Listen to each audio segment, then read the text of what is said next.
Bhagavad Gita chapter 5 verse 22. Yehi samsparshaja bhoga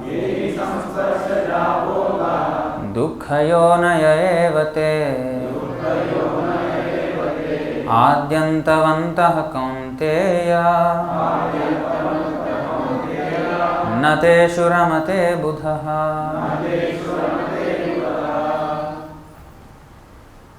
Ye, those, he, certainly, samsparshajaha, by contact with the material senses,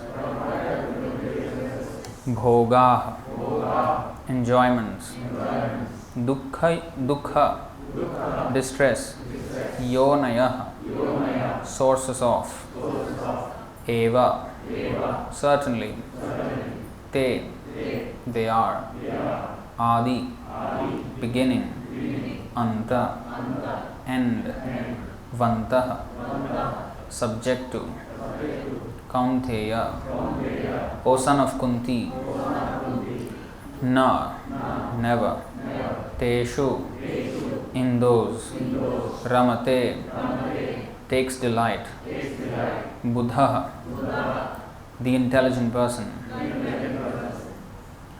Translation and purport by His Divine Grace A.C. Bhaktivedanta Swami Srila Prabhupada Ki Jai. Translation: An intelligent person does not take part in the sources of misery which are due to contact with the material senses. O son of Kunti, such pleasures have a beginning and an end, and so the wise man does not delight in them. Please repeat. An intelligent person does not take part in the sources of misery which are due to contact with the material senses. O son of Kunti, such pleasures have a beginning and an end, and so the wise man does not delight in them. Purport: Material sense pleasures are due to the contact of the material senses, which are all temporary because the body itself is temporary. A liberated soul is not interested in anything which is temporary. Knowing well the joys of transcendental pleasures, how can a liberated soul agree to enjoy false pleasures? In the Padma Puran it is said, Ramante yogino nante satyanande chidatmani iti ramapade nasau param brahma bhidhiyate. As quoted in Chaitanya Charitamrita, Madhya Leela, chapter 9, verse 29. The mystics derive unlimited transcendental pleasure from the Absolute Truth, and therefore the Supreme Absolute Truth, the Personality of Godhead, is also known as Rama.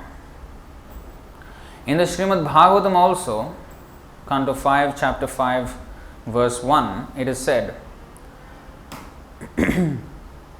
Nayam deho deha bhajam nirloke kashtan kaman arhate vidbhujam ye tapo divyam putra kayena sattvam shuddhyedyasmad brahma saukhyam tvanantam. My dear sons, there is no reason to labor very hard for sense pleasure while in this human form of life. Such pleasures are available to the stool eaters, hogs. Rather, you should undergo penances in this life by which your existence will be purified, and as a result you will be able to enjoy unlimited transcendental bliss. Therefore, those who are true yogis or learned transcendentalists are not attracted by sense pleasures which are the causes of continuous material existence. The more one is addicted to material pleasures, the more he is entrapped by material miseries.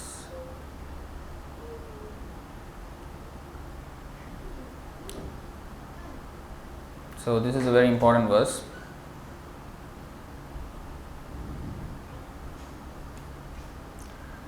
Yehi samsparshaja bhoga. So what is samsparshaja bhoga? So sparsha means we all know touch, right? Sparsha. Samsparsha.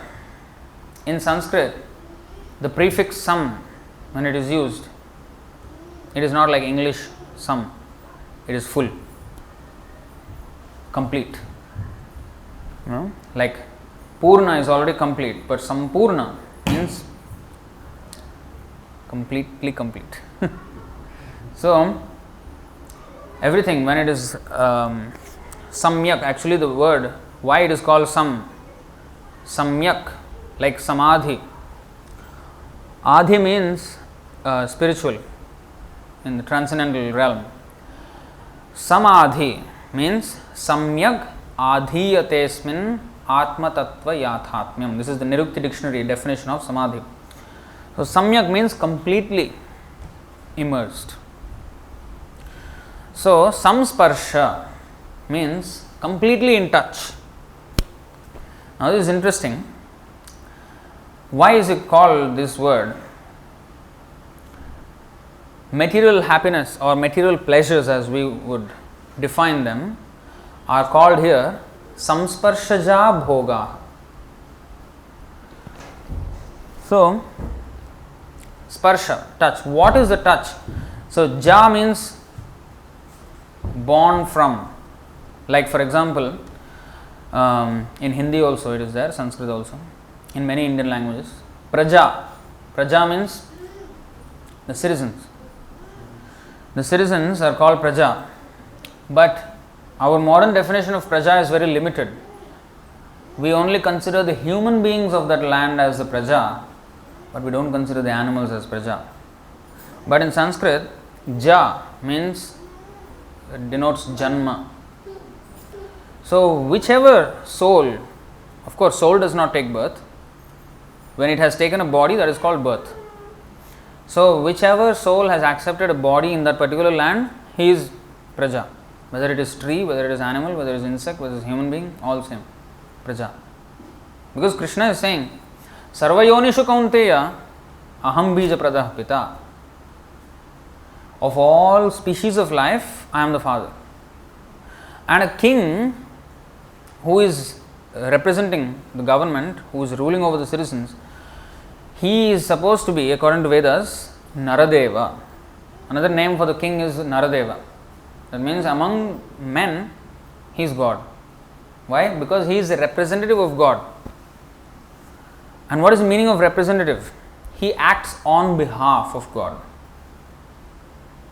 So what God has set down as rules, he will enforce them and teach the general public, or make sure that they learn all the scriptures.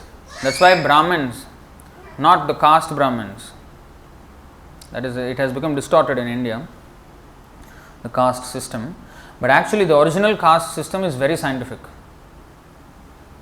The caste system itself is not a problem, but the abuse of it is the problem. So the original system was that mankind was divided into 4 divisions, and that divisions cannot be taken away. Even if we take out the name Brahman, Kshatriya, Vaishya, Shudra and all these things, those divisions will not go anywhere, because they are not defined by birth. In India the problem is it became defined by birth, and that's where the whole problem started. But actually it's based on merit. Guna karma vibhagashaha. Just like now we have what blue collar jobs, white collar jobs, the same. What is that? There's different classes of, some are intellectuals, some are administrators, some are businessmen, some are employees, they work for somebody else. So we call these names, but actually in Sanskrit they are the Brahmanas, Kshatriyas, Vaishyas and Shudras. Brahmanas are the intellectuals, and they are the ones who are supposed to learn about the science of God, because to understand this Vedic literature you need a lot of intellectual involvement. And so therefore Brahmanas are supposed to be, and they have to be Astikya also, not Nastik, Astik. They have to be not against God, atheist. And they have to completely believe the word of God, not just blindly, with reasoning. Actually Krishna, if you see Bhagavad Gita, is very full of reasoning. And then the Kshatriyas, so the Brahmanas, they teach the public. It's not that they, we are Brahmins, you don't come into my house. This is all later. Recently in Kali Yuga these things started. Before, it used to be completely different. The Brahmanas used to teach the entire population the aim of life, first of all. Because without locking on the aim, you cannot go about life with a purpose. Everybody nowadays, it is a fashion. My aim of life is I want to do this. I want to do this. I want to do. Everybody has their own aims of life they have created. But actually, the original aim of everyone is the same. That we have to become obedient to God and go back to Him. No more coming back in this repeated cycle of birth and death. Our real problems we have to understand first. Our real problems are birth, death, old age and disease. Whatever we may do, whether we may become politician, whether we may become businessman or sportsman or academician or whatever, these things we cannot take away. Oh, I think switch off that speaker. Show him, Prabhu. I don't want to waste my time on this. So, the Brahmanas are supposed to teach the entire public on this, and they have to guide the administrators, the Kshatriyas, who are the kings and who used to rule ably over the entire population, and make sure that there is complete assistance to the Brahmanas, so that everybody, now Brahmanas will teach how to live a life. Now Kshatriya's duty is to provide facility so that people can live their life. In fact, today's unemployment problem also can be solved if this Varnashram system can be brought back in its most scientific manner. Nowadays there is unemployment because people are trained to be Shudras. Employees means it's a Shudra by definition. If I work for someone, that is Shudra. So, our modern education system is producing Shudra. Although people may have the capability of becoming Brahmana, Kshatriya, Vaishyas, maybe few Vaishyas, businessmen we can say, but actually Vaishyas means agriculture, cow protection and surplus, whatever natural product surplus is, that is to be traded. So this is the field of activities for Vaishya. So today everything is topsy turvy. Everybody is being trained to become a Shudra. There is huge vacancy for Brahmana, huge for Kshatriya and Vaishya. Only everybody is trained to be a Shudra. Now, how many jobs can you churn out for Shudra? And when that's why they think, oh, the machines, they will threaten the human job scope. A machine can never replace a Brahmana or a Kshatriya or Vaishya. They can do automated, things which are like robotic things, they can do, yes. But these things, the realization and the implementation and God realization, that is what human being is actually meant for. And the beauty of Varnashram system is that while everybody is employed and everybody's livelihood is taken care of, everybody is engaged also in the ultimate aim of self-realization and God realization. Whereas today, the entire goal of society and countries is economic growth. A country is judged whether it's first class, second class, third class, whatever, by GDP. No consideration of what is a spiritual. There is a big meeting and big news and everything coverage for the national budget. No coverage for God realized nothing. We have to do ourselves Facebook Live like this. Nobody will come, camera, news channel, nobody will come. Because this is Kali Yuga. The focus is gone.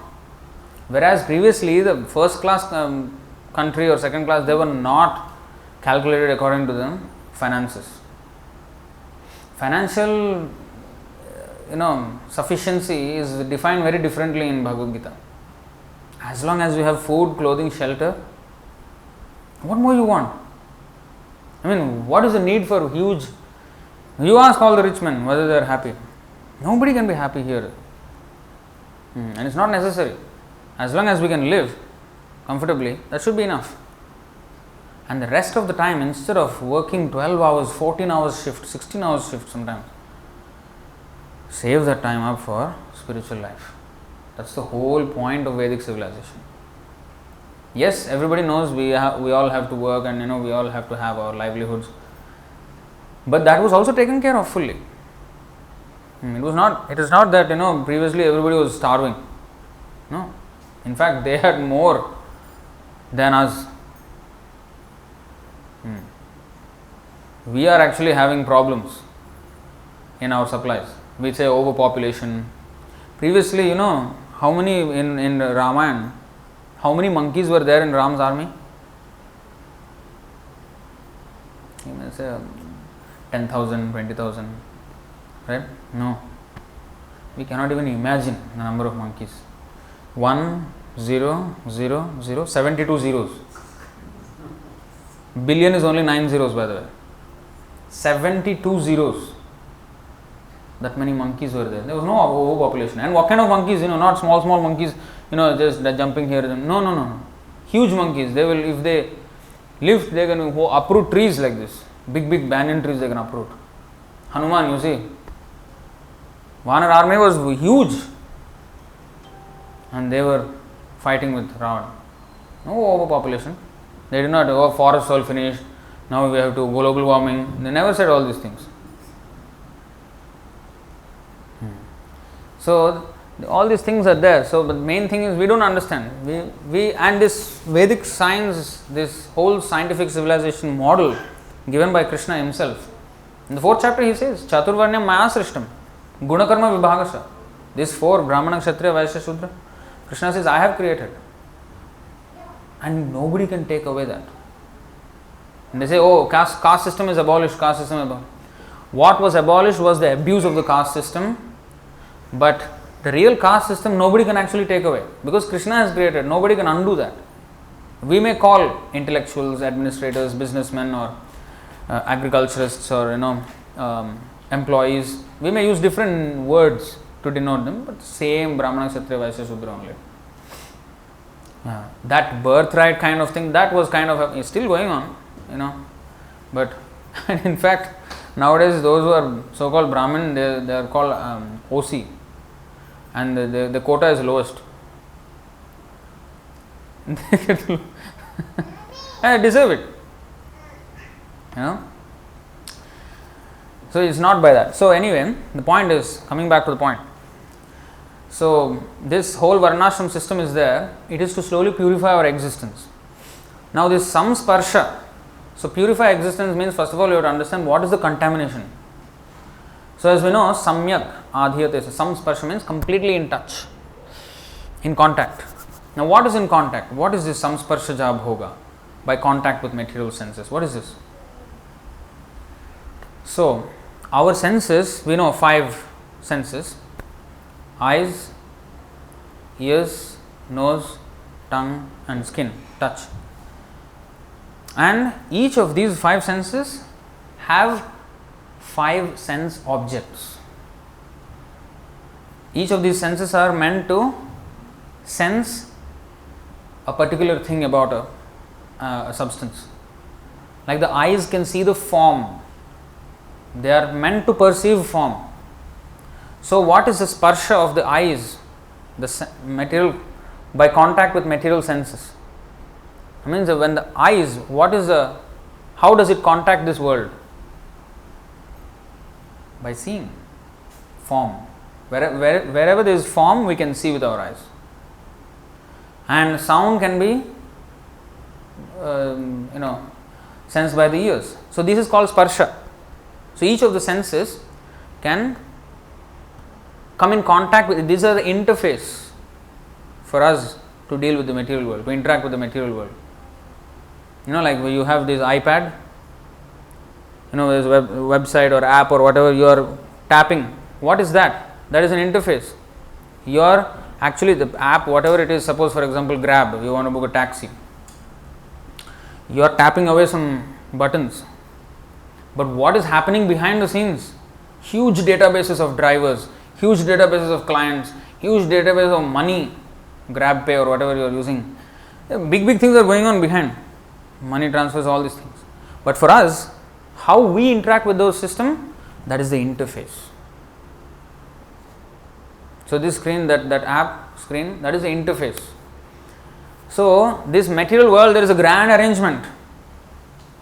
But our interface with this material world is through the senses. And just like when you touch the app, different places, different things happen. Sparsha. Similarly, when we sparsha, we touch this material world with our senses in different ways, different things happen. What are the things that happen? So, of course, we see, we smell, we hear, we taste, and we what is the other one? Hear, touch, feel, yeah.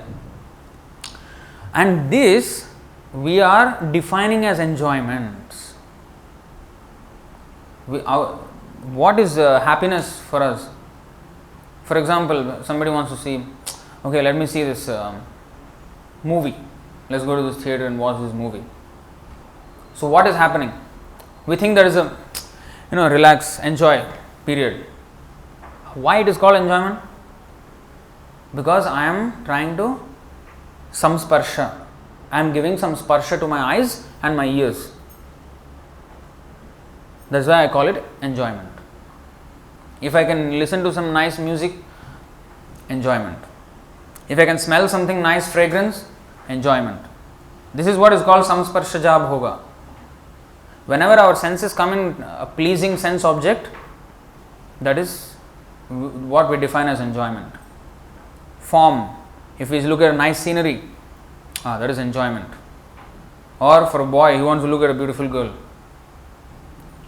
Or the other way around. So this is again same thing, samsparsha. So this we are defining as enjoyment. When our senses are gratified. Or we want to have what king coil mattress. Touch. You see? And in fact, Bhagavatam goes to even more graphical description of the naked truth. Let's see. I don't want to be blamed. So I am going to take out the verse. So you will see Bhagavatam is saying, not me.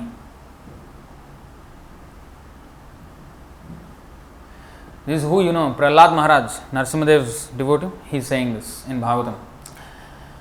Yanmaithunadi grihamedhi sukham hi tuchham kandu yanena karayoriva dukkha dukkham tripyanti neha kripana bahu dukkha bhaja kandu tivan manasijam vishaheta dhiraha. This, this samsparsha is translated as itching sensation, And among all kinds of enjoyment, samsparsha jab hoga in this material world, the highest is sex life. And it is actually sparsha, touch. And here it is said, these are not very pleasant words but naked truth. Sex life is compared to the rubbing of two hands to relieve an itch. Grihamedhis, so-called grihasthas, that means householders, who have no spiritual knowledge, think that this itching is the greatest platform of happiness. This samsparsha. When there is itch, you want to scratch it. It feels nice to scratch. And you keep on scratching it and scratching it. After some time, it will become a wound. It will be painful. That is how material world is, material enjoyment is. This is called samsparsha. When as long as I keep on sparsha, it will be nice. Once I take out, bleeding. And sex life is nothing but bleeding only. In fact, it is said, one drop of semen is concentrated blood. I think around 64 or 80 drops of blood makes one drop of semen. So you see, actually it is blood. So Grihamedhis, so-called grihasthas who have no spiritual knowledge, think that this itching is the greatest platform of happiness. Although actually it is a source of distress. The Kripanas, the fools who are just the opposite of Brahmanas. This Brahmana is not by caste. Get that out of the head. Brahmanas means ones who know the spiritual knowledge, spiritual aim of life. So the Kripanas are the opposite, who don't know anything about life. This is also mentioned in the Upanishads, all the definition is given. the Kripanas, the fools who are just the opposite of Brahmanas, are not satisfied by repeated sensuous enjoyment. They do it over and over and over again. Those who are dhira, however, who are sober and who tolerate this itching, are not subjected to the sufferings of fools and rascals. Bhagavad Gita and Bhagavatam, they know how to use the words. They call everybody without any reservation fools and rascals. Prahlad Maharaj is saying this. Krishna also says, Vimudhatma. So we have to understand, first of all, we have been fools. We think we are big time. But actually, to be in this material world and to be against God for millions of years, millions of lifetimes we have been here. Not just one life, two lives. Millions and trillions of lifetimes. We are a fool actually. So, here it is said, itching. This itching sensation, samsparsha bhava is itch. So, but there is another happiness. Now, before going to the other happiness, Bhagavatam says, and that verse was quoted in the purport, I will take out the actual verse also. He says, now you may ask, sir, what is wrong with samsparsha bhoga? I feel nice, I feel good. If I watch a movie, I feel good. If I watch a cricket match, I feel good. If I taste some nice food in the restaurant, I feel good. So what is wrong? Why are you saying it's wrong?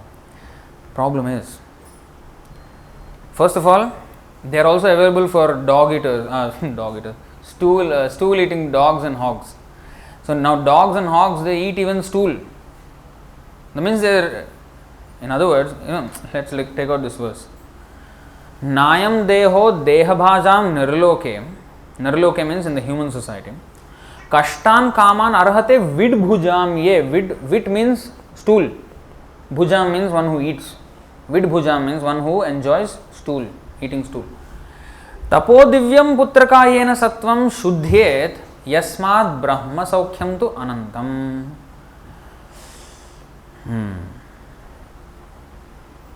Lord Rishabdev told his sons, my dear boys, of all the living entities who have accepted material bodies in this world, one who has been awarded this human form should not work hard day and night simply for sense gratification. This sense gratification means is samsparshaja bhoga, touching of the senses.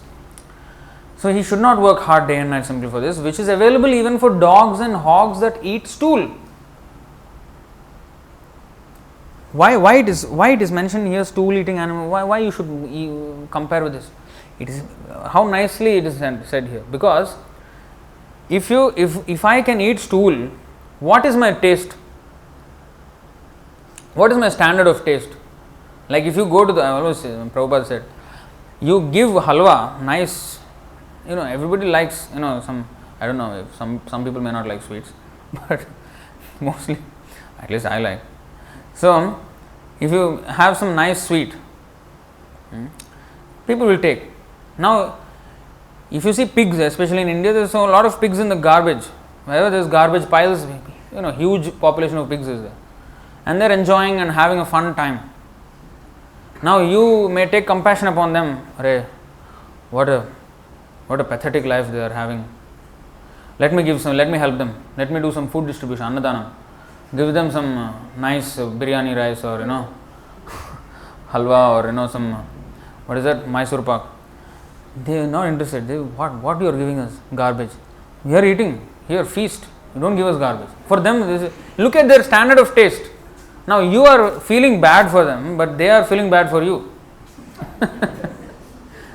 What kind of foolish people passing by, so many people, not even one stopping. Very good, at least for us we can have. They are thinking like this. The standard of taste is so low. Arey, those people enjoy, those kind of creatures enjoy this kind of samsparshaja bhoga. Why you human nirloke? Why you have born in human society? Why you have to hanker after garbage? The pigs go after garbage. Why you want to go after garbage? That is what this verse is saying. That happiness by sense, contact with the sense and the sense objects, samsparsha, available for pigs and dogs. Huh? Why humans have to go after that? That is the point. In other words, it's teasing a bit. Actually, it's teasing us.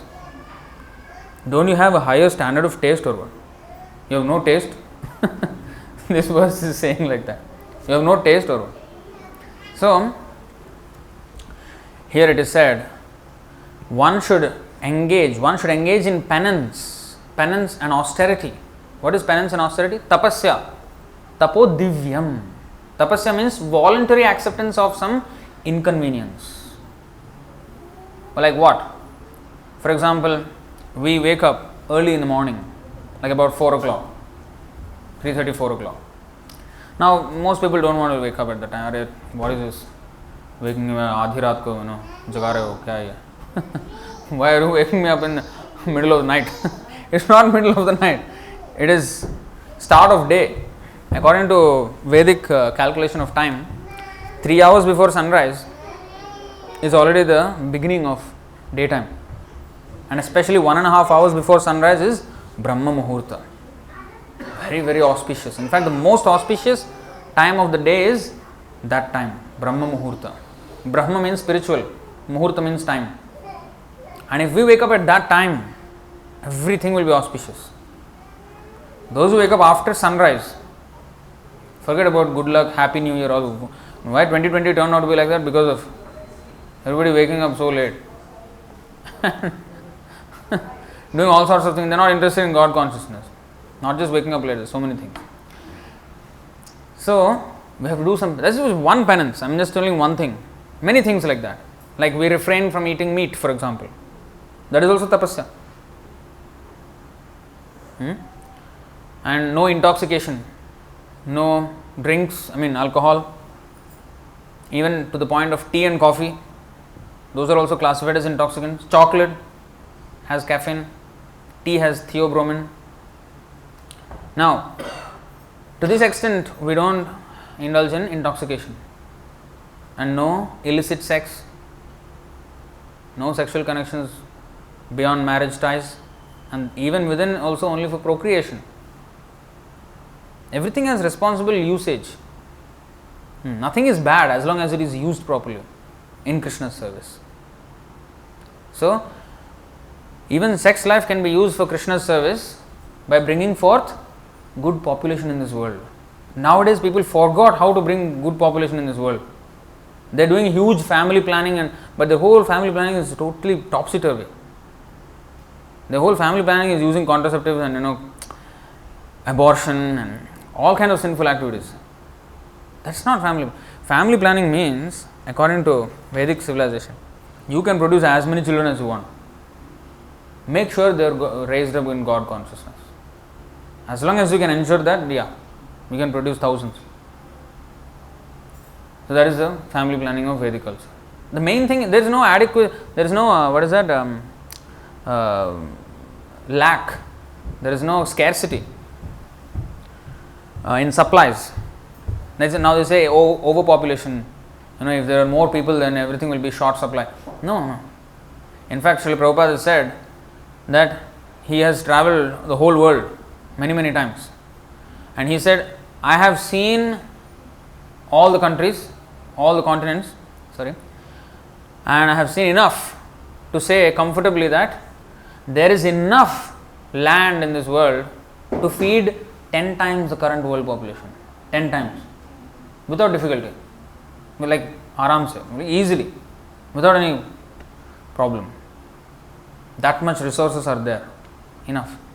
But it is a question of mismanagement and atheism that is the cause of the problem. The whole industrialization and all these things, and it has given rise to all this, deforestation, whatever. And even some countries, they throw their entire supplies rather than give another country. They won't share. So much surplus is thrown into the sea sometimes, but they don't share with poorer countries. Why? Because, this is mine. I can't get any money out of it. I rather throw it rather than give it to you. There's all kinds of, and pollution, so many things are going on. All this is because of atheism. So, the Vedic civilization is very, very simple. Tapo divyam. Don't indulge in don't Why there is now so much, why everybody has to work like morning to night and then so much stress, and why? Because we have to satisfy the customer. And what does the customer do? He will increase facility for this sense gratification. For example, simple example. Now there is this, nowadays, if you want to, previously if you want to eat something, you have to grow some vegetables first of all on your own, and then cut them and cook them yourself. Now if you want to eat something, just one app and then press some buttons and food will come to your home. You don't even need to go anywhere. So what they are doing, they are making the gratification of the senses as quickly as possible, without as much hindrance that can be taken away from the process of achieving the sense gratification. That much it's a good product in today's calculation or a service. So that's how it's driven. The whole economy is driven by this facility for sense. How much I can give better facility for sense gratification, that is customer service. So, and to do that, and it never stops. You, like when there was Steve Jobs first announced iPhone when he did that on the screen, everybody was, whoa, everybody got mad. If you go and to see 2007 footage again, nowadays what? If you see that video now, you see, why are these people behaving like this? But back then, it was a huge thing. You see?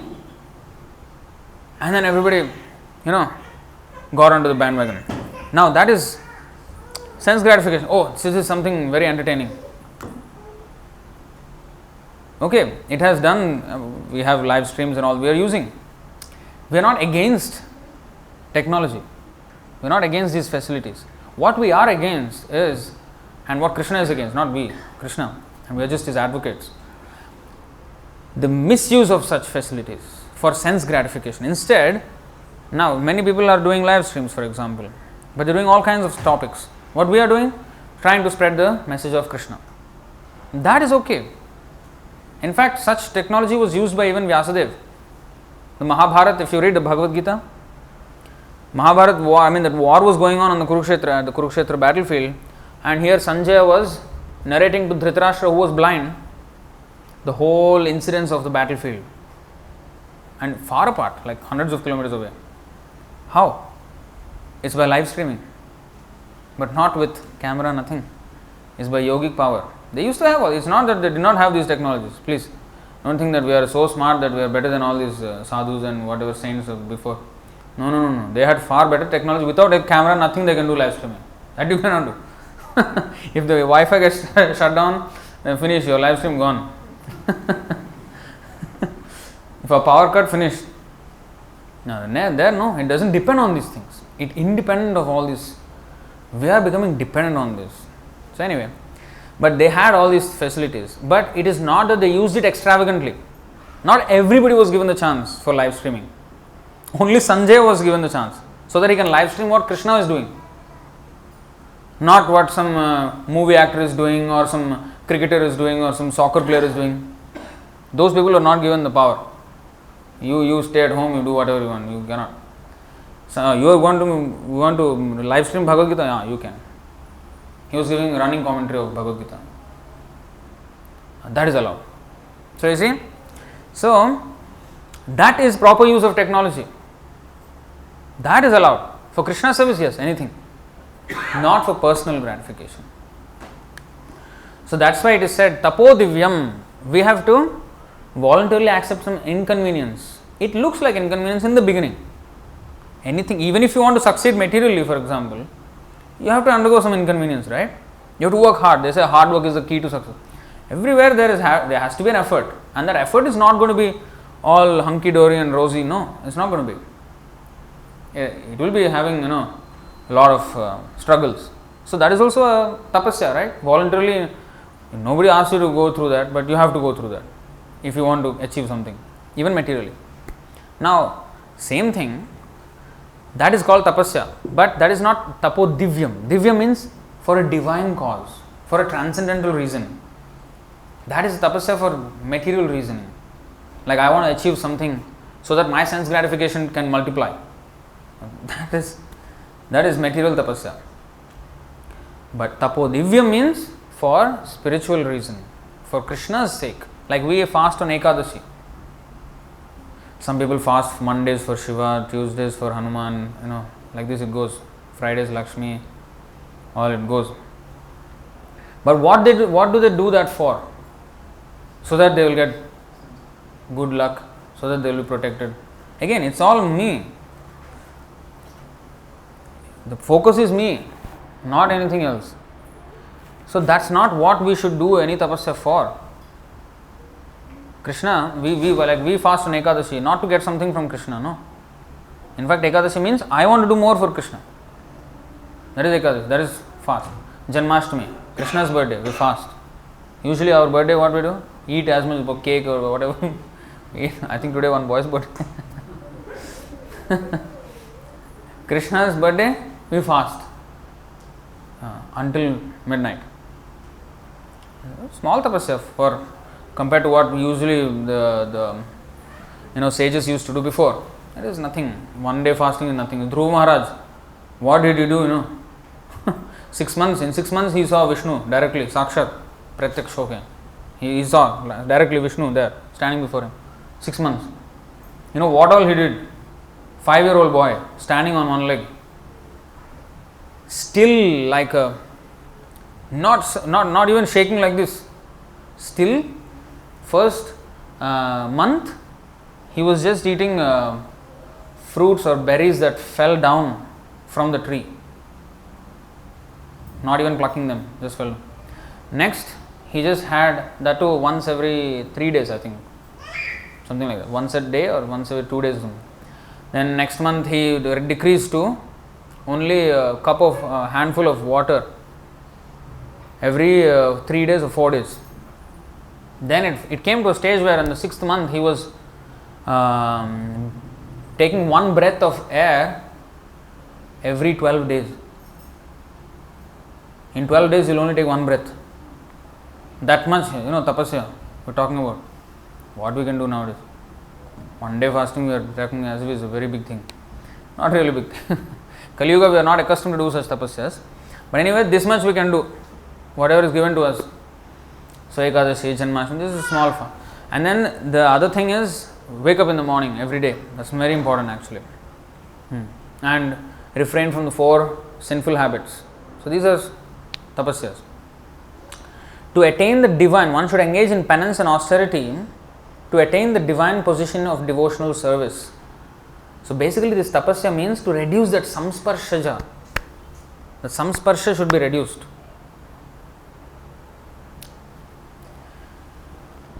And why we will see in a while. By such activity, by what activity? By this penance and austerity, one's heart is purified. And when one attains this position, he attains eternal blissful life which is transcendental to material happiness and which continues forever. Now, who doesn't want to enjoy forever? If there is such a position, we will definitely go for it.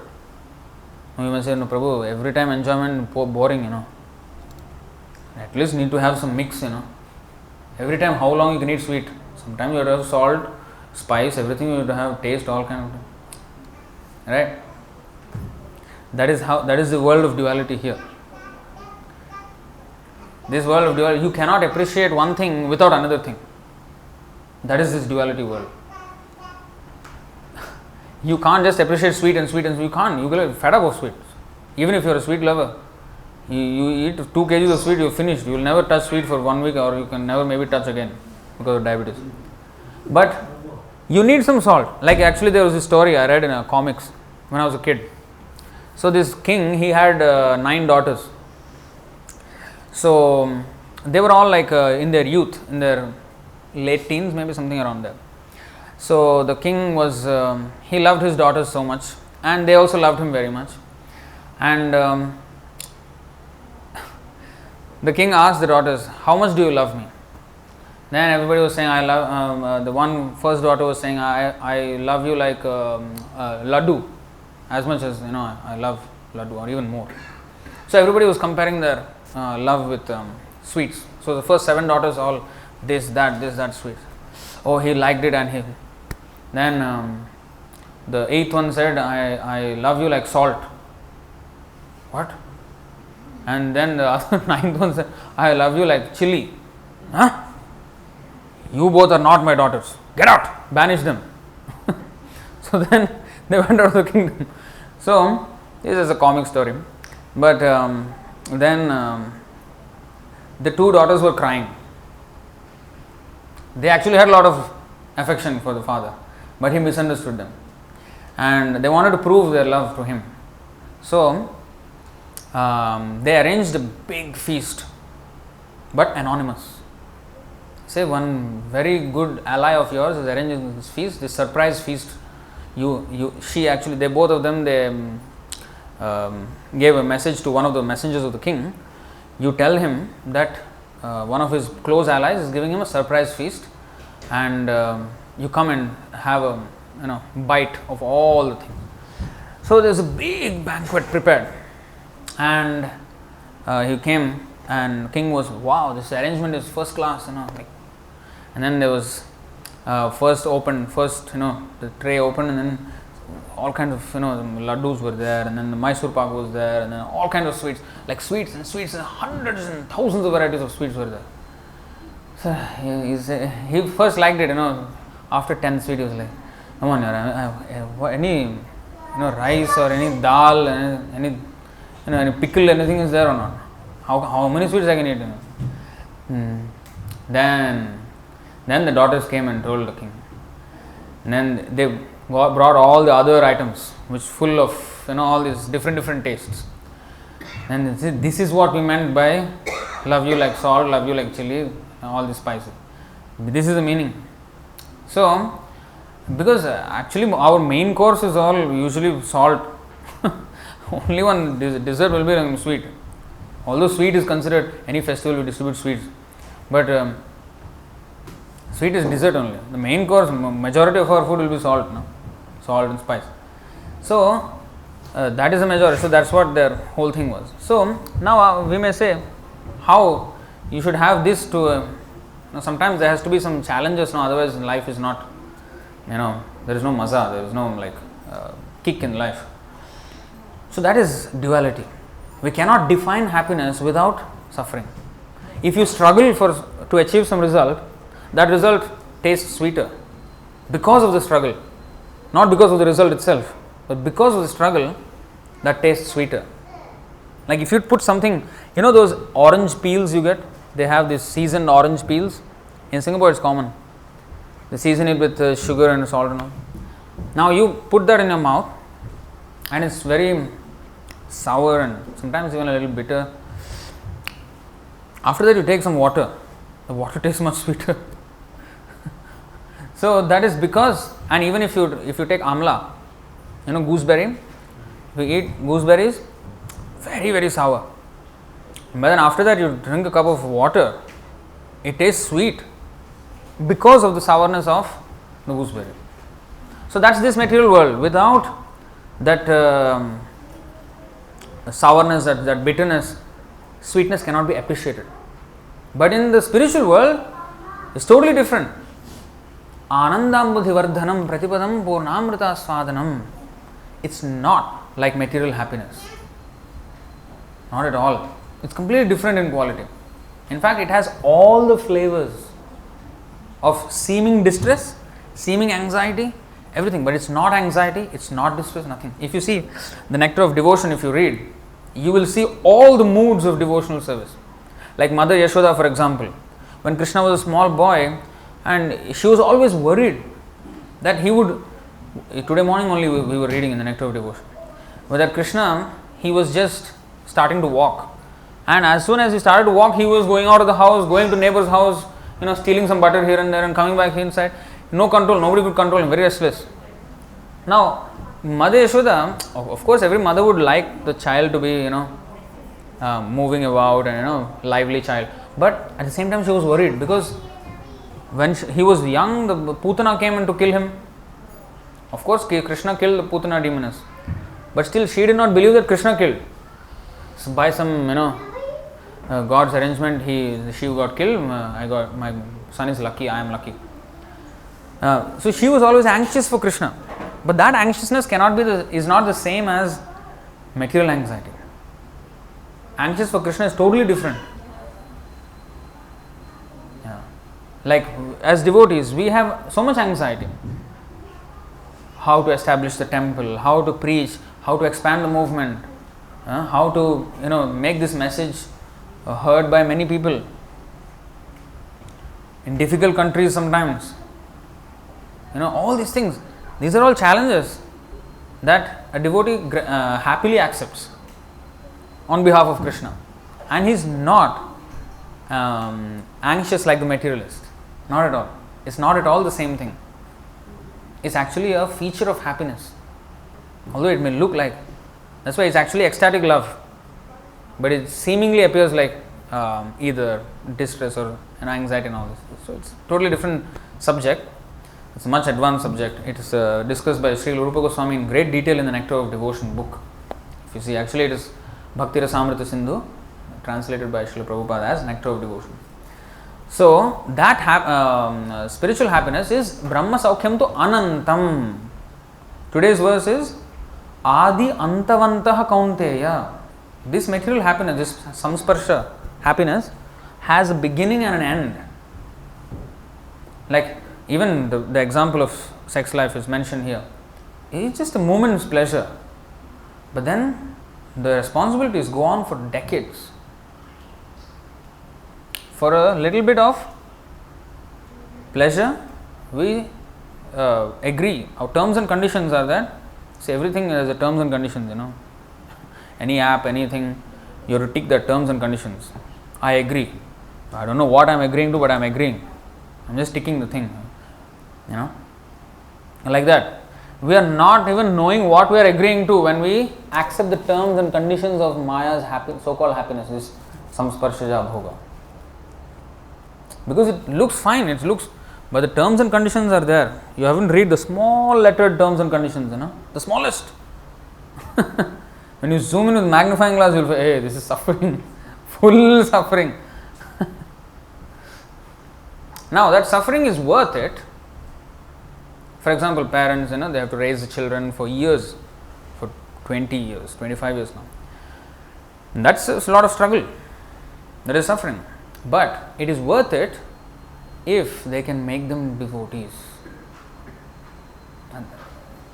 I mean, this is actually the responsibility of parents. All of that is worth it if this condition is met. This is the terms and conditions, main terms and conditions. TNC.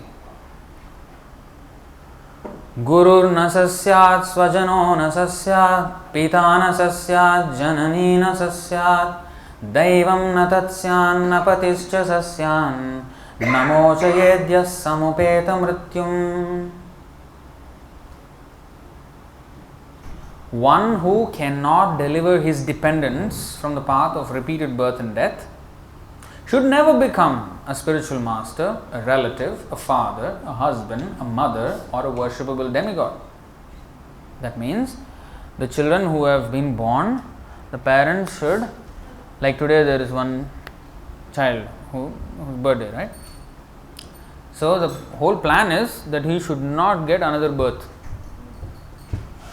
Jai Shri Shri Radha.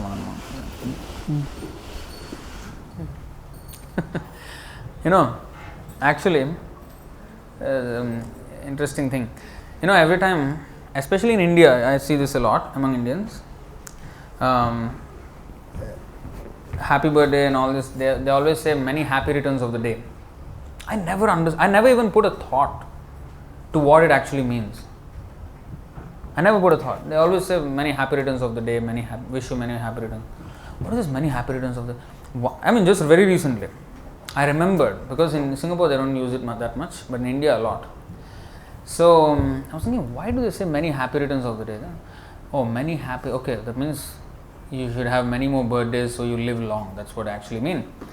But actually, we have already been having this day for many, many lifetimes. Every lifetime we have been celebrating our birthdays. Many, many returns have already come. is to stop. It is to stop the whole thing that is the aim of human life. May there not be many returns into this material world. May there not be any return. It means this life should be our last. You see? That is the whole point of human life. If we miss that point, and if we achieve many, what is the use? Adi antavantah kaunteya. Everything is going to be finished. Whatever we are trying to achieve in this world will be finished. Why are we investing so much time, so much effort, so much emotions into them? Why? If I ask you, okay, today I have opened a bank, okay, you come and deposit in my bank, and 5 years later you will get zero, nothing. Whatever you have invested also gone, you will get nothing. I am not going to give anything. Who will come and invest in my bank? Nobody. No sane person. But that's exactly what we are doing. Our ROI, return on investment in this life, zero.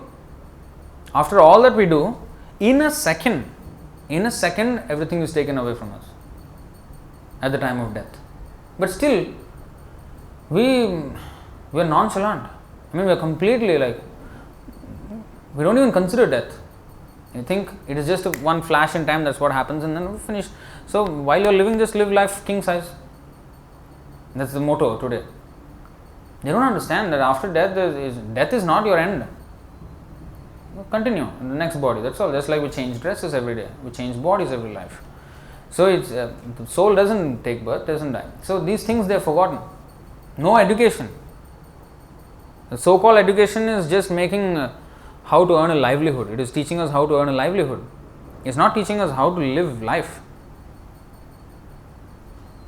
Livelihood is to maintain your life.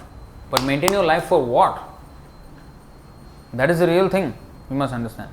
And human life is meant for ending the cycle of birth and death.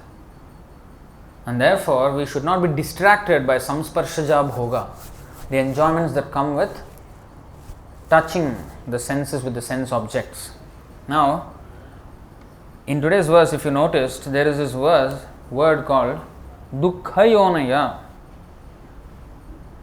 Dukkhayonaya evate. This material happiness, this samsparshaja bhoga, is dukkhayonaya. It is a source of dukkha, misery. Yona means what? Yoni. Yoni means womb. Yoni means womb. Womb is the source of our birth. So that is why it is called yoni. So dukkha yonaya means the womb of misery, or the beginning point of misery is what? This samsparshaja bhoga, this sense gratification.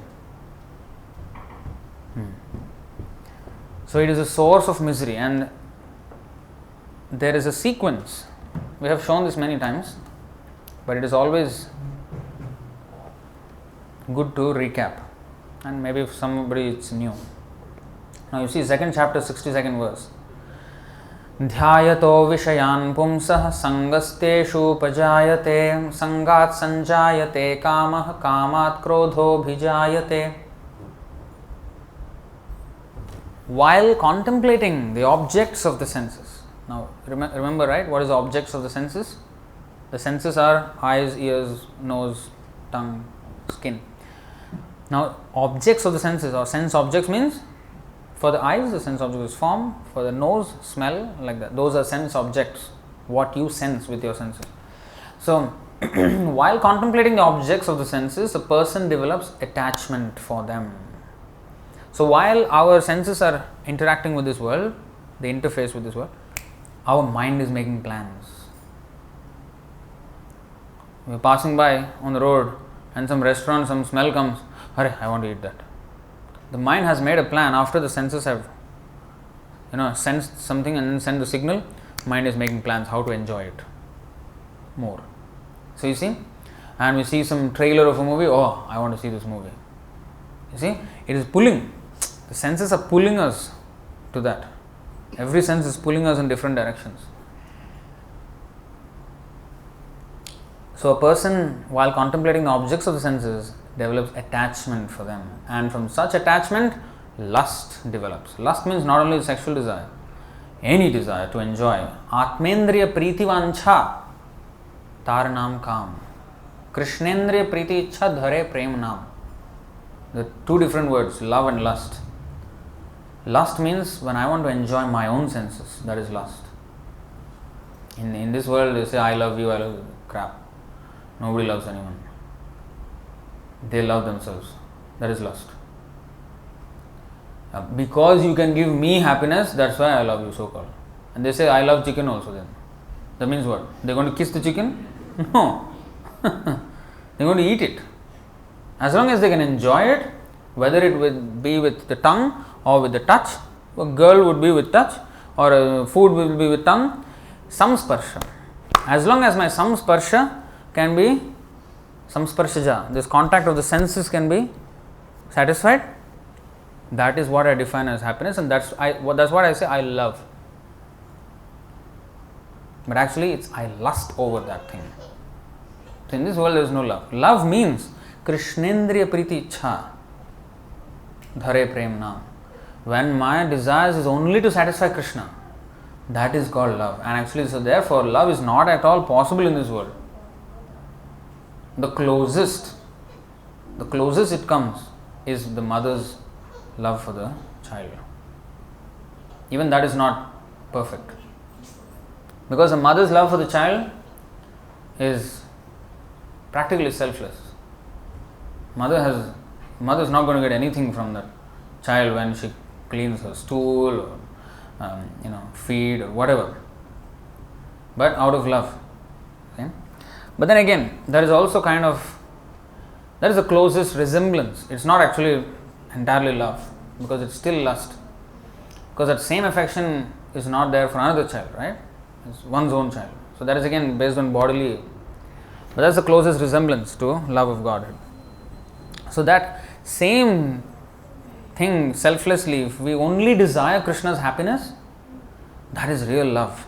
And that love radiates to everybody. So a devotee, he loves Krishna.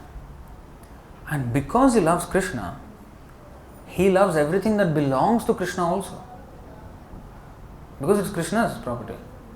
It's like a mother, she loves the child. She keeps all the toys of the child in one place and everything. She has no interest in it. His mother is not going to play with those toys. She keeps those toys nicely because she loves the child and the child has to play with it. Because it belongs to the child, the mother has some interest in that. So a devotee has no personal interest in anything in this world, but through Krishna he has full interest in everything in this world. That means he wants to, that's why he understands that everybody, every single soul, not only humans, every single species of life is actually a part and parcel of Krishna. But they are suffering in this material world in repeated birth and death in different stages. Some are in the human being stage, some are in the dog stage, some are in the ant stage, some are in the bird, some trees, like that. So he understands that all of them are suffering at different degrees because they have forgotten their real relationship with God. And therefore he acts for the benefit of the entire world. He tries to educate them, remind them, hey, you belong to Krishna, you don't belong here. And therefore he can actually truly love everyone because they belong through Krishna. If we take out Krishna from the equation, I would love only my family or my country. I become patriotic. What is that? Hindustan, Zindabad. This is again, because my body is born in India, I will think, India is great. Proud to be an Indian. Why are we proud to be an Indian? For what? The only thing that is good in India, actually, many things good, but the main thing is the spiritual culture. But Indians are not proud for that, mostly. They are proud for useless things. That if the spiritual culture is what you are proud of, then it's meaningful. If you are proud to be an Indian, that is considered in Bhagavatam as animal. Saeva Gokhara. Bhauma Ijjadhi. Bhauma Ijja means those who worship the land of their birth are considered as ass. Gokharaha. Khara means ass. He's as good as an ass. That is the level patriotism is, considered in Vedic civilization, in our Krishna consciousness. So these all, these so-called patriotism or my family, all these things are, or my species or my race, my language. Some people are very, fanatic about their language, especially. I mean, with no offense to anyone, but sometimes when I meet some Tamil people, they always, ours is oldest language, older than Sanskrit. And they say, we have more alphabets than anybody else in this world. We have 247 alphabets. I was surprised, how you can have 247 alphabets? Then I asked, can you write down those alphabets? And do you remember all of them? Yeah, right? Ka, ka, ki, ki, ku, what is this? 247 like this. This is just consonants and vowels just put together. All that, if you calculate like that, ka, ka, ki, ki, ku, ku, Sanskrit has 568 if I am not wrong. And all the Indian languages pretty much have the same, and some even more a little bit. I think Tamil has the least in that sense. I am not against Tamil, but to be fanatic, and what I am saying is, it's a beautiful language, by the way, actually. All the poems by Alvars, if you see, beautiful. So, everything is beautiful as long as it glorifies the Lord. If it doesn't glorify the Lord, it's garbage. That's not my verdict, Bhagavatam's verdict. Tad Vayasam Tirtham, exact Sanskrit word is Tad Vayasam Tirtham. Any literature, even if it is like literally, if it is in literary composition, if it is done very well, the language and then the words, the vocabulary is too good and very nice. But if it's not glorifying the Lord, I'll just show you the verse. Then it is classified as a place of pilgrimage for crows. Crows go where there is garbage. See this Vayasam Tirtham, Tirthyatra. Tirth means place of pilgrimage. Vayasam Tirtham means the pilgrimage for crows. Hare Krishna. So place of pilgrimage for crows means garbage. So let's see. Those words, this is from Bhagavatam. Nayadvachas chitra padam hareryasho jagat pavitram pragranita karhichit tadvayasam tirthamushanti manasa nayatrahamsa niramantyu shikshaya. Those words which do not describe the glories of the Lord, who alone can sanctify the atmosphere of the whole universe, are considered by saintly persons to be like unto a place of pilgrimage for crows. Since the all-perfect persons are inhabitants of the transcendental abode, they do not derive any pleasure there. See, the all-perfect persons who are inhabitants of transcendental abode, those who are interested in Krishna and his abode, his Vaikuntha, they are not interested in this false glorifications of this material world. That's exactly what point today. Dukkha yonaya evate. These are sources of misery.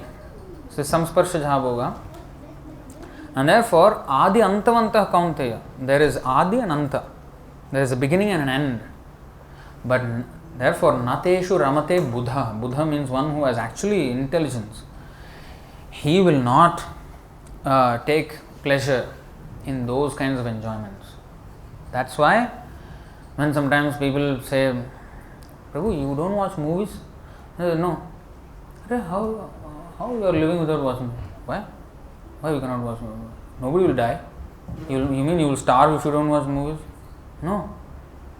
So, like this, and they are sometimes surprised. Oh, how you have given up and joined this.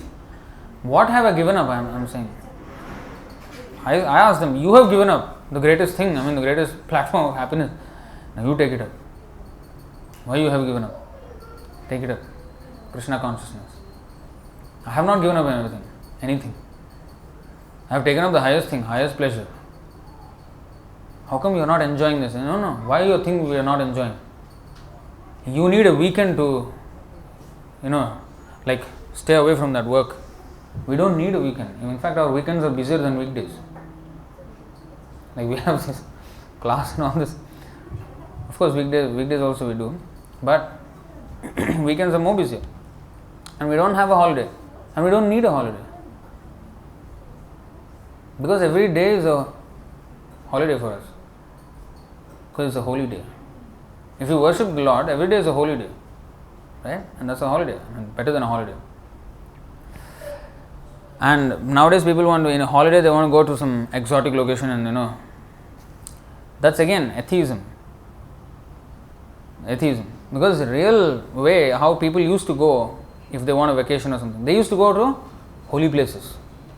Nowadays they go to Phuket or some, what is that? Sabah, Sarawak, or somewhere in Thailand somewhere. They want to go, or some Europe, whatever. So this is their idea of traveling. Previously there was idea of traveling, but they used to travel to holy places.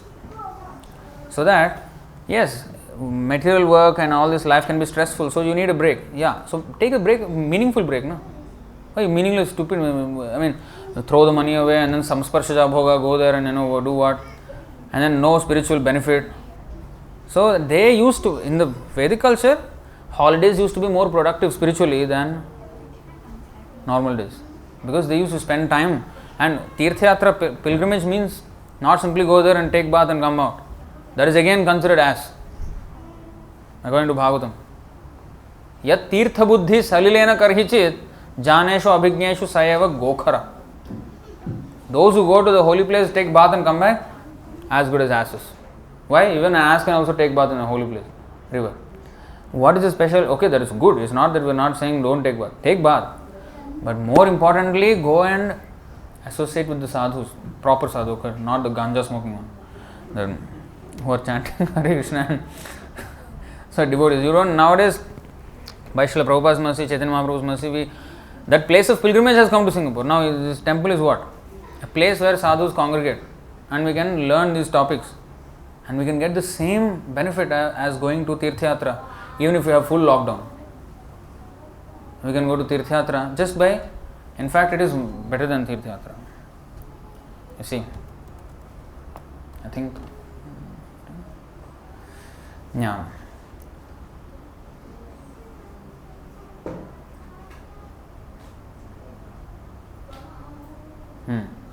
You see this in the Bhagavatam 1:115. Yat pada samshrayah suta munayah prashamayanah sadyah punantyopasprishtaah svardhunyapo nusevaya. O Suta, those great sages who have completely taken shelter of the lotus feet of the Lord can at once sanctify those who come in touch with them. That means the sadhus who have taken shelter of Krishna's lotus feet, they can sanctify those who come in touch with them at once. Sadhya. Whereas the waters of the Ganges or Ganga can sanctify only after prolonged use. It is better than, that means hearing about Krishna Katha, Krishna's message of Bhagavad Gita, Bhagavad means better than bathing in the Ganga. This is the reason why you should go for pilgrimage, because if you want to find businessmen, you got to go to a business conference or some CBD, Central Business District, you will find some businessmen. If you want sportsmen, you have to go to sports club and specific cricket club, football club, whatever. If you want sadhus, where is the sadhu club? Pilgrimage. Where there is holy place, where there is Lord's pastimes connected with the Lord, sadhus will be there. That is the reason why we should go to pilgrimage, to associate with them. So, that is available now by Prabhupada's mercy in every nook and corner of the world. So, take advantage. While you are, earning your livelihood and going about your life, take advantage, and that's why we have these programs, and we offer not only classes like this but the entire lifestyle. You have to have your whole lifestyle planned properly. You have to mold our life in such a way. Krishna consciousness means we have to mold our life in such a way that we are always conscious of Krishna. Because mind, whatever we think at the time of death, we will go there next life. If I think of, say, my mother or my wife or my sister, then because I am thinking of woman, I will become woman. Or if I think of my dog, I will become a dog. Therefore, to have pets is dangerous. Very dangerous according to Vedic civilization. No way. It's a very dangerous thing to have pets. Because that's what happened to Bharat Maharaj. He had a pet, a deer, and he got so attached and he became a deer in the next life. And it's very painful. So, that's why we have to think of Krishna always. And that is easily done by chanting Hare Krishna, Krishna Krishna, Hare Hare, Hare Rama, Rama Rama, Hare Hare. So this is easiest way, just by chanting and hearing what you are saying.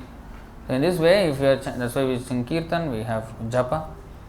And then here, nice philosophy, meaningful, logical, easily understandable, everything. So alright, we will stop here. This is real happiness. I mean, you don't have to have anything else. You will have complete happiness with this. So any questions or comments on this topic? On the topic where you said, explained about the five senses and the sense objects. When I look out at the universe, it's so humongously big. That even light takes years and years to reach from one planet to another, and there are billions of planets. I really find it very difficult to believe that there are only 5 types of sense objects in this universe. They are actually trapped. There are only 5 types of sense objects because we cannot even imagine any other type of sense object because we don't have the interface, the port to communicate with that. Okay, this is answered by Krishna.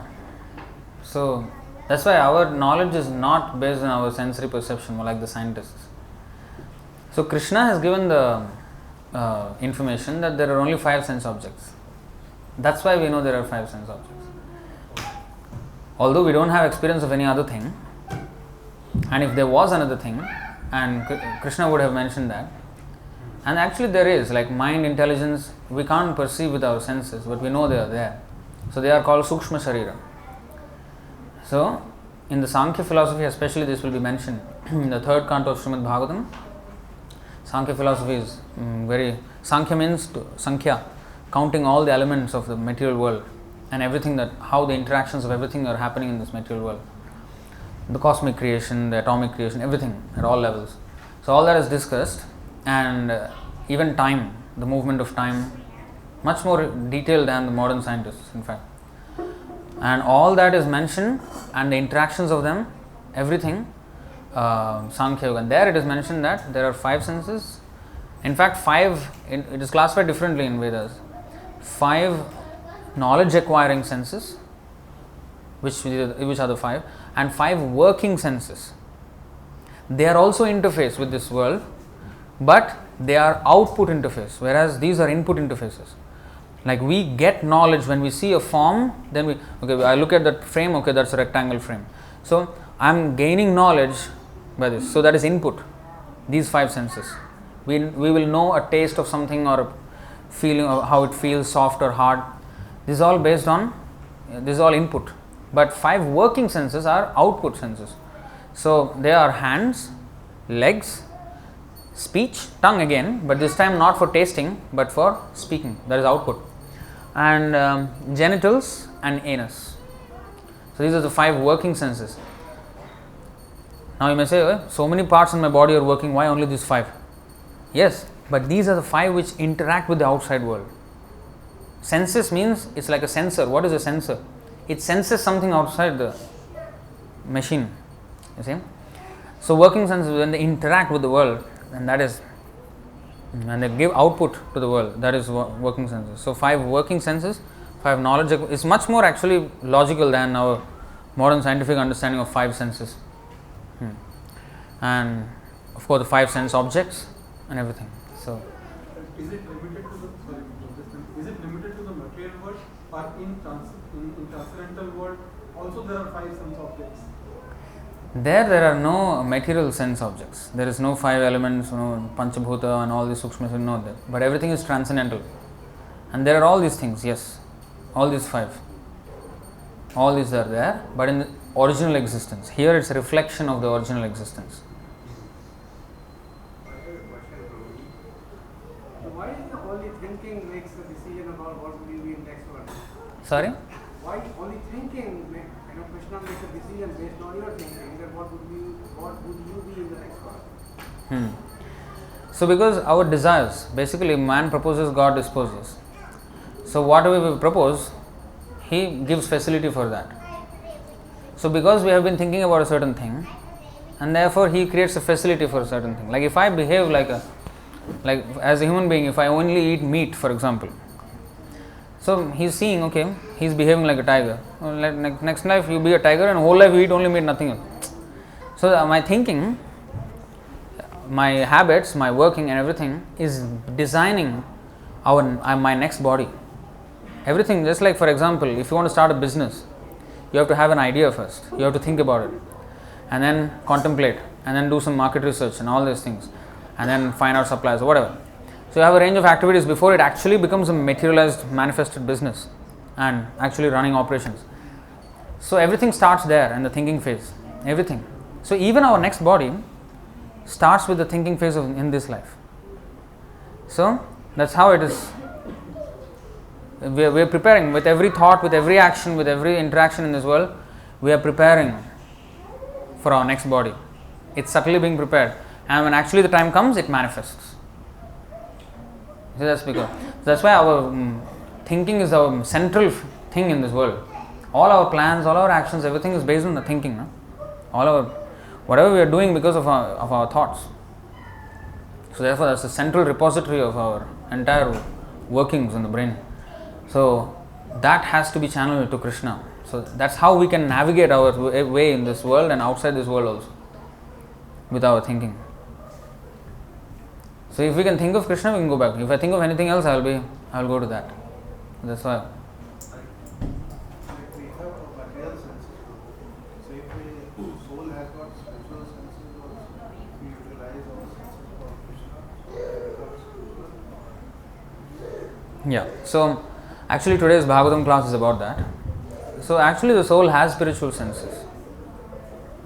And as is Vasams Jirnani Yatha Vihaya, this body is like the clothes, dress on the soul, right?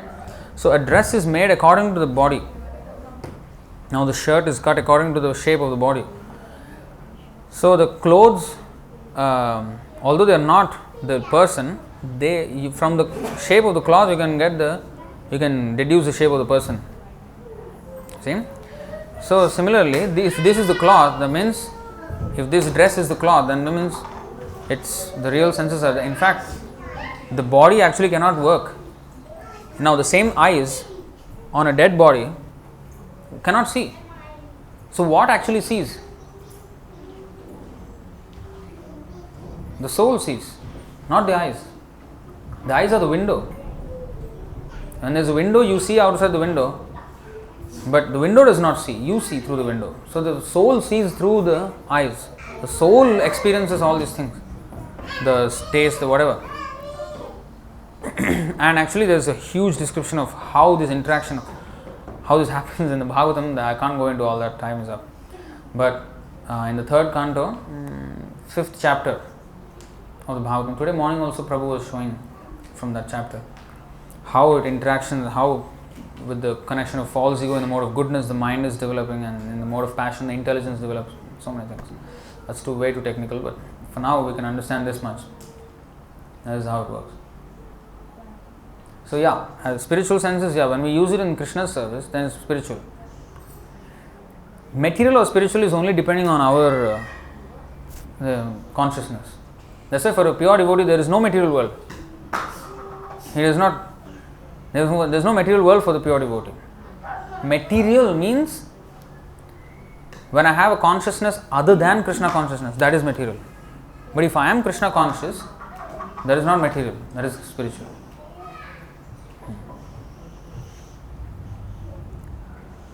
I think one person in the live stream has asked, Hare Krishna Prabhuji, is it not that foundation of Hinduism is based in division, Brahman, Vaishya, etc.? Well, first of all, it's not Hinduism. Hinduism is a word which doesn't exist in our Shastras at all. This is a name given by the Muslims. The Sindhu river in Pakistan, Sindh river, it was called Sindhu river. And the persons on the western side, the Persians, the Afghans, Pathan Muslims, they used to refer to the people on the eastern side of the Sindhu river as Sindhustan, the country of the eastern side of the Sindhu river. But the way they say S, like Sthan they can say, but S alone, without any consonant, they pronounce as Ha. So Sindhu becomes Hindu, Hindustan. So the country of the Hindus. Otherwise, our Shastra doesn't have the word Hindu at all. Where did it come from? It's a foreign word. So the problem is, actually our real name of our religion is Sanatan Dharma, eternal religion. There's no start date, there's no end date. It's eternal, always true. And we are so ignorant of our own religion that we have accepted even the name of our religion as something as foreign name which doesn't even exist in our books. That much. What are you? I am Hindu. Proud to be Hindu. Hindutva. What is Hindutva? First of all, that doesn't exist in our Shastra. You have taken a foreign word. So, Sanatan Dharma, and it doesn't depend on these divisions. In fact, it actually depends on the complete unifying principle of everything. Ishavassamidam sarvam. Vasudhaiva kutumbakam. This is the whole world, the whole universe as one family. How? Krishna says, I am the Father. United Nations is there to create the whole planet as one family. But what did it do? I think the last year it created more divisions than the WHO or whatever. So, created many divisions and many things. I mean, Prabhupada said, if there is United Nations, why there are 70 flags, 80 flags, whatever? You should have one flag. That is United Nations. But it's not possible. It's a failure. It will be a failure. Unless they take to Krishna consciousness, then yes, it can be United Nations. United whole universe. Why? Only nations. So that is the point where it is possible. In fact, ours is not division. It's not based on division. It is based on complete unity. But this division of human society into this Brahman, Kshatriya, Vaishya, Shudra according to guna, karma, not according to janma, is a very scientific system of human society where, because every finger is different, right? But the aim is one, to maintain this body. Every part of my body, the brain does different thing, my stomach does different thing, my heart does different thing, my lungs, everything is different. Not every part can be a brain. If I have brain all over my body, what kind of body is that? It's a disorder. If I have only stomachs all over my head, here also stomach, what is that? There's something wrong, you know. So, different parts have different functions. So, Brahmana, Kshatriya, Vaishya, Shudra have different functions according to their guna and karma, not janma. And they all have to work in cooperation so that the whole human society can march towards spiritual perfection. And everybody will benefit in that. It's not that somebody is, they miss out the chance. No, they don't. So, it's actually based on complete unity. Anyway, I think we are getting very, very late.